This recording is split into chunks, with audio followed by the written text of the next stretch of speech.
This is Tony Victor, and I'll be reading excerpts from my upcoming book, Tabernacle in the Body of God, Restoring Eleusis. The initiates, as they journeyed toward Eleusis, walked the road between Athens and Eleusis.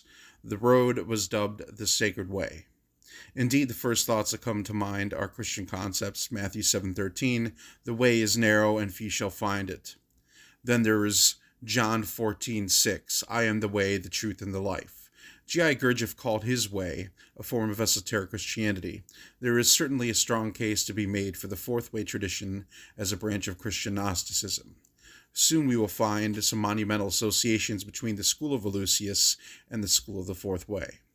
Though many of Gurdjieff's followers still teach the Fourth Way concepts today, in important respects, one may argue that the Fourth Way died with him. While Gurdjieff's ideas were popularized by his student P.D. Ouspensky, even Ouspensky eventually broke with Gurdjieff and went his own way. Their separation was inevitable. For a student to crystallize a notion of I am, he must eventually do his own work. To follow, to read, to study another's material, that only goes so far. The student must eventually take his own risks, do his own work, experimentation, and even fail on his own, doing so many times. While a school of spiritual training exists, the student must take full advantage, learning from its foundation, a keystone for his own personal development. Even if the school is gone tomorrow, the student will have done all he can to make use of what was given, recognizing its value.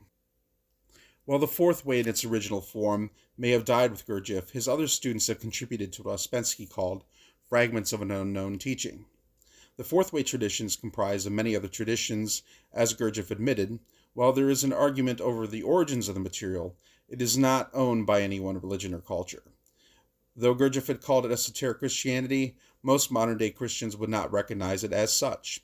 In the instance of this book, let us call it the Eleusinian Mystery School of Gemini. Its aim is to elucidate the esoteric concepts and pair with them practical application in the school of Vajra Yoga. Thanks for watching. Go to my project page at kundaliniquicksilver.com to find out how you can get this book and the tarot deck as a free gift.